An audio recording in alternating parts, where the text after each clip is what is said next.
ដោយសំនៀងស្រីធ្លាប់លឺរាល់ថ្ងៃឲ្យរៀមស្រមៃនឹករាល់ពេលយប់ថ្ងៃព្រឹកនឹកអើយសែននឹករលឹកមានស្ងួននួនធ្លាប់ស្នេហាស្រ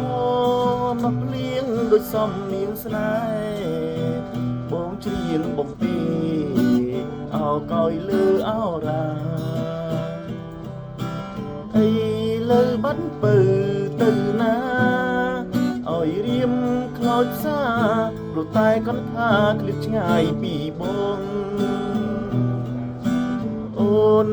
ភ្លេចហើយភ្លេចខ្នើយកំសត់អូនភ្លេចបត់ដែលរៀមបំពេនួនអងភ្លេចមុងពុកខ្នើយធ្លាប់កលកើយមិនដែលឲ្យមកអូនភ្លេចចំណងដែលអូននឹងបងក្នុងថ្ងៃរៀបការស្រណោះលៀងច្រៀងទាំងទឹកភ្នែកច្រៀងរឿងសង្វេគរឿងជីវិតខ្លោចផ្សា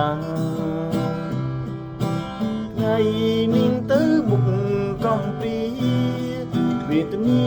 ដួងចិត្តជីវិតអត់ន័យលុះថ្ងៃអវសាន